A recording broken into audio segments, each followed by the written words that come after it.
नहीं। आज हम पढ़ेंगे डीएनए रिप्लिकेशन के बारे में कि डीएनए रिप्लिकेशन का मतलब क्या है और उसका प्रोसेस होता कैसे है, इसमें क्या स्टेप्स इन्वॉल्व है और इसका मतलब क्या है।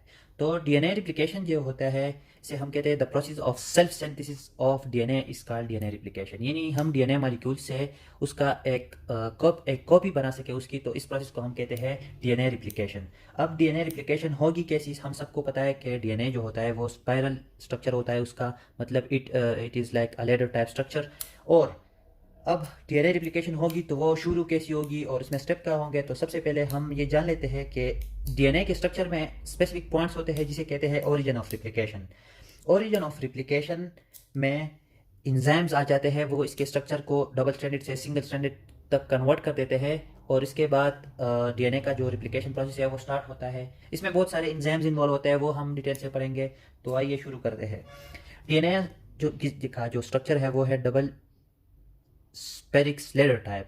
इसे सिंगल स्ट्रैंडेड में कन्वर्ट करने के लिए एक इंजाइम आते हैं जिसे कहते हैं डीएनए गायरेज या टोपियो आइसोमरेज। ये इंजाइम जब आ जाता है तो ये जो डीएनए के जो डबल स्ट्रैंडेड होता है और जो जिसके वो टर्न्स होते हैं वो इसको गायरेज इसको इसको वो डबल से सिंगल तक कन्वर्ट करते हैं। आसान अल्फाज में हम ऐसा कैसे कहें कि डीएनए गायरेज जो डीएनए डुप्लेक्स के जो स्ट्रक्चर होते हैं उसके टर्न्स को ओपन कर देते हैं। तो जाहिर सी बात है, जब वो उसके टर्न्स को ओपन कर देते हैं तो वो एक स्पाइरल लेडर से स्ट्रेट लेडर में कन्वर्ट हो जाएगा। सही है। डीएनए गायरेज क्या करता है, डीएनए का जो डुप्लेक्स स्ट्रक्चर होता है वो स्पाइरल से किसे कन्वर्ट कर देता है, स्ट्रेट स्ट्रक्चर को। सही है, स्ट्रेट में। ये मतलब इस तरह स्पाइरल था तो गायरेज आ गया, उसने स्पाइरल को स्ट्रेट में कन्वर्ट कर दिया। सही है, ये हो गया डीएनए गायरेज। अब हमें पता है कि ये दोनों तो एक दूसरे के साथ बाइंड होंगे, मतलब यहाँ अगर ए होगा, यहाँ टी, यहाँ सी हो गया जी। तो फिर इस तरह होता है कि हमारे पास एक और एंजाइम आ जाता है, उसे कहते हैं डीएनए हेलिकेज। डीएनए हेलिकेज ये करता है कि ये जो बेसिस एक दूसरे के साथ अटैच होते हैं डीएनए मॉलिक्यूल में, वो उसकी बेस पेयरिंग को तोड़ देता है। सही है, जब इसके बेस पेयरिंग को ये तोड़ देता है तो जाहिर सी बात है डीएनए की बेस पेयरिंग तोड़ जाएगी और इससे दो स्ट्रैंड बन जाएंगे। सही है, तो हमारे पास दो स्ट्रैंड्स बन गए। तो ये दोनों स्ट्रैंड्स अब हमारे लिए टेम्पलेट स्ट्रैंड की तरह काम करेंगे। और इसके अलावा ये जब सिंगल स्ट्रैंडेड में कन्वर्ट हो जाए तो इसको बचाने के लिए कि ये दोनों फिर से एक दूसरे के साथ बॉन्ड बना सके, तो इसलिए वजह से यहाँ पर प्रोटीन अटैच होता है जिसको कहते हैं single stranded binding protein. Single stranded binding protein का मतलब क्या होता है कि ये दोनों स्ट्रैंड के साथ अटैच होता है इस वजह से कि ये दोनों स्ट्रैंड एक दूसरे के साथ फिर जुड़ ना सके। सही है, तो इस वजह से जब हमारे पास सिंगल स्ट्रैंड कन्वर्ट हो गया तो फिर इसे हम कहते हैं रिप्लिकेशन फॉर्क। रिप्लिकेशन फॉर्क में अब इंजाइम आ जाएंगे और ये रिप्लिकेशन यहाँ से शुरू हो जाएगी। तो सबसे पहले हम अब कहेंगे कि रिप्लिकेशन कैसे स्टार्ट हो जाएंगी। तो याद रखिए कि डीएनए पॉलीमरेज एक इंजाइम होता है जो, ये हो गया हमारे साथ पेरेंट स्ट्रैंड। इसके नतीजे में जो इसके कॉपी जो बनेगा उसे कहते हैं हम डाटा स्ट्रैंड। डाटा स्ट्रैंड को बनाने के लिए हमारे पास एक इंजाइम आता है जिसे कहते हैं डीएनए पॉलीमरेज। मगर ये याद रखिए कि डीएनए पॉलीमरेज प्राइमर के बगैर कभी भी काम नहीं कर सकता। तो इस वजह से एक इंजाइम आ जाता है जिसे कहते हैं प्राइमेज। तो प्राइमेज क्या कर लेता है, प्राइमेज आ जाता है, वो प्राइमर्स अटैच कर लेते हैं डीएनए स्ट्रैंड्स के साथ, दोनों के साथ। जब प्राइमर डीएनए स्ट्रैंड के साथ, जो हमारा टेम्पलेट स्टेज के साथ प्राइमर अटैच करे, तो फिर डीएनए पॉलीमरेज के लिए काम आसान हो जाता है। लेकिन ये याद रखिए कि प्राइमर होते क्या है। तो प्राइमर आरएनए सीक्वेंस होते हैं, ये ओलिगोन्यूक्लियोटाइड होते हैं। सही है, तो जब प्राइमर अटैच हो जाए तो इसके बाद हमारा डीएनए पॉलीमरेज काम करेगा। इससे पहले कि हम डीएनए पॉलीमरेज को डिस्कस करें, हम जान लेते हैं कि बेसिकली डीएनए पॉलीमरेज के 3 टाइप्स होते हैं। कितने टाइप्स होते हैं? 3। एक होता है डीएनए पॉलीमरेज 1। डीएनए पॉलीमरेज 1 का काम यह होता है कि जब हमारे पास डीएनए रिप्लिकेशन हो जाए, इसके टर्मिनेशन फेज में डीएनए पॉलीमरेज हमारे साथ काम आ सकता है, ये हमारे काम आता है। सही है। एक होता है डीएनए पॉलीमरेज 2। डीएनए पॉलीमरेज 2 क्या होता है, हमारे लाइफ में जब भी डीएनए में कोई डैमेज हो जाए तो उसकी रिपेयरिंग के लिए जो इंजाइम यूज होता है वो क्या होता है, डीएनए पॉलीमरेज 3 2।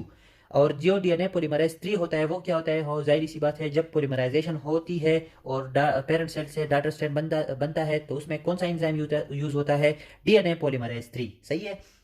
ये इन तीनों को फंक्शन देगी, अब हम डिटेल में भी पढ़ेंगे। तो हाँ, हम कहाँ पर थे, हम यहाँ थे कि हमने प्राइमर लगा दिया बोथ स्ट्रैंड्स को। अब डीएनए पॉलीमरेज आएगा और प्राइमर के साथ अटैच होकर एक्सटेंशन कर लेगा। एक्सटेंशन करने के बाद हमारे पास पेरेंट सेल से डॉटर सेल बन जाएगा।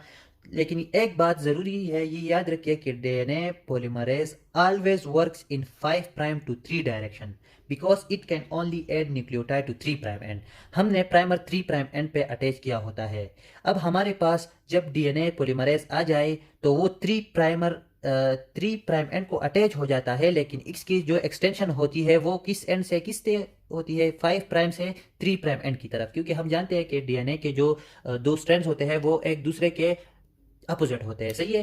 डीएनए पॉलीमरेज 3 प्राइम एंड को अटैच हो जाता है इस वजह से कि इसकी जो रिप्लिकेशन की जो डायरेक्शन है वो किसकी तरफ हो, 5 प्राइम से 3 प्राइम एंड की। ये एक अहम टेक्निक है जो ज़्यादातर लोग समझ नहीं पाते, तो ये इस तरह होता है। अब डीएनए पॉलीमरेज 3 जो होता है ये एक डायमर मॉलिक्यूल है, मतलब ये 2 पार्ट्स पे कंसिस्ट करते हैं, सही है। जब ये 2 पार्ट्स पर कंसिस्ट करता है तो एक पार्ट ये डीएनए रिप्लिकेशन के इस पेरेंट डीएनए के लिए यूज़ करता है और एक पार्ट इस पार्ट के लिए, सही है। तो हम क्यों ये याद रखिएगा, ये याद रखेंगे कि जब डीएनए पॉलीमरेज आ जाए तो वो जो पहले से 3 प्राइम एंड पे OH ग्रुप होगा उसके साथ अटैच होगा और 5 प्राइम एंड से 3 प्राइम एंड तक अपना डायरेक्शन लेगा और इसी तरह हमारा प्रोसेस हो जाएगा। इसके अलावा हम इसे भी याद रखेंगे कि डीएनए पॉलीमरेज में एक और सब यूनिट भी होता है। वो क्या करता है, वो ये करता है कि जब डीएनए रिप्लिकेशन में अगर गलती से एक न्यूक्लियोटाइड पर एक्टिव न्यूक्लियोटाइड के मुकाबले में गलत न्यूक्लियोटाइड लग जाए तो इसे सही कर देता है और इस प्रोसेस को कहते हैं प्रोofreading। अब जब डीएनए पॉलीमरेज 3 आ जाएगा रिप्लिकेशन 4 की तरफ और एक्सटेंशन शुरू कर देगा, मतलब अगर यहाँ पर जो TGC हो गए वो इसके मुकाबले में ACG लगाएंगे और 5 प्राइम से 3 प्राइम पर जाएंगे, एक यूनिट यहाँ काम करेगा और एक ही। तो इस तरफ से जो जा रहा है उसे कहते हैं लीडिंग स्ट्रैंड। क्या कहते हैं, लीडिंग स्ट्रैंड। अब यहाँ पर एक बहुत अहम पॉइंट है, वो याद रखिए कि ये तो लीडिंग स्ट्रैंड हो गया। जब ये इस तरफ जाएगा और ये इस तरफ, तो जब ये इस तरफ जा रहा है तो इसे लीडिंग स्ट्रैंड कहते हैं और जो इस तरफ जाने वाला है यहाँ पर हमारा 3 प्राइम एंड होगा और यहाँ पर 5 प्राइम। तो जाहिर बात है वो 3 प्राइम एंड पर अटैच हो जाएगा, 5 प्राइम एंड पर जाएगा। तो जब ये इस तरह जाता है तो ये तो बाकायदगी से ये स्टैंड बन रहा है, लेकिन ये स्टैंड बाकायदगी से नहीं बन रहा, क्योंकि ये जब यहाँ पर फॉर एग्जांपल ये भी रवाना हो गया, ये भी एक दूसरे के साथ अटैच है, इस तरह हो गए। ये तो अभी इस तरह नहीं जा सकते ना, तो ये इस तरह करता है कि जब ये एक्सटेंशन कर लेता है तो वो इस तरह वापस आ जाता है और ये इस तरह हो जाता है, सही है। तो मतलब मेरी बात का मतलब ये है कि ये वाला स्ट्रैंड जो होता है ये तो रेगुलरिटी से बन रहा है, लेकिन ये वाला फ्रेगमेंट्स में बनेगा। क्यों, क्योंकि ये दो डायमर मॉलिक्यूल है, इसके 2 पार्ट है। एक पार्ट तो लेफ्ट राइट साइड की तरफ जा रहा है, लेकिन लेफ्ट साइड वाला वो फ्रेगमेंट्स में कन्वर्ट हो रहा है। इसी तरह हमारे साथ जो कंटिन्यूसली जो स्ट्रैंड बन रहा है उसे कहते हैं लीडिंग स्ट्रैंड और जो फ्रेगमेंट्स में बन रहा है उसे कहते हैं लैगिंग स्ट्रैंड। इस लैगिंग स्ट्रैंड में जो फ्रेगमेंट्स शॉर्ट है, जो फ्रेगमेंट्स मतलब जो फ्रेगमेंट्स में बन रहे हैं शॉर्ट फ्रेगमेंट्स, उसे कहते हैं एक स्पेसिफिक नेम। क्या कहते हैं उसे, ओकाजाकी फ्रेगमेंट। ओकाजाकी फ्रेगमेंट, सही है। लैगिंग स्ट्रैंड में जो फ्रेगमेंट्स बन रहा है उसे कहते हैं ओकाजाकी फ्रेगमेंट, सही है। ये हमारे पास हो गया डीएनए रिप्लिकेशन। अब हम डीएनए से डॉटर डीएनए बना रहे हैं, तो हमें पता है कि ये जो प्राइमर होते हैं वो तो आरएनए सीक्वेंस होते हैं, आरएनए न्यूक्लियोटाइड्स होते हैं। तो इसी तरह इन प्राइमर्स को डीएनए में रिप्लेस करने के लिए हमारे पास पॉलीमरेज 1 जो है वो आ जाता है। जो रॉन्ग न्यूक्लियोटाइड्स होते हैं, मतलब जो आरएनए के न्यूक्लियोटाइड्स होते हैं प्राइमर पे, उसको डीएनए के न्यूक्लियोटाइड के साथ रिप्लेस कर देता है। इसके अलावा ये ओकाजाकी फ्रेगमेंट के 3 प्राइम एंड पर अटैच होकर उनके स्ट्रैंड्स को भी जोड़ देते हैं डीएनए न्यूक्लियोटाइड्स की मदद से। इस वजह से हमारे पास जो आरएनए के जो न्यूक्लियोटाइड्स होते हैं वो कम्प्लीटली डीएनए पे कन्वर्ट हो जाते हैं और इसी तरह हमारे पास जो ओकाजाकी फ्रेगमेंट में वो जो फ्रेगमेंट गैप्स थे वो भी उन्हें डीएनए न्यूक्लियोटाइड्स की मदद से जोड़ देते हैं, कंटिन्यूस स्ट्रैंड बनाते हैं। अब लास्ट स्टेप ये आता है कि इनको तो सील करना भी होता है ताकि कंप्लीटली हमारे पास कंटिन्यूस स्ट्रैंड बन जाए। तो ओकाजाकी फ्रेगमेंट से कंटिन्यूस स्ट्रैंड बनाने के लिए हमारे पास एक एंजाइम आता है, उसे कहते हैं डीएनए लाइगेज। डीएनए लाइगेज आ जाता है, लाइगेशन कर लेता है, फास्फोडाइस्टर बॉन्ड ओकाजाकी फ्रेगमेंट्स के दरमियान बना देता है और हमारे पास ओकाजाकी फ्रेगमेंट भी कंटिन्यूस स्ट्रैंड में कन्वर्ट हो जाता है और लीडिंग स्ट्रैंड तो पहले ही कंटिन्यूस स्ट्रैंड में था। तो इस वजह से हमारे साथ 2 डीएनए के स्ट्रैंड्स थे, तो एक से यहाँ पर डॉटर डीएनए बन गए, एक से यहाँ। तो इसके हम सेमी कंजर्वेटिव मॉडल भी कहते हैं। तो ये था हमारा डीएनए रिप्लिकेशन।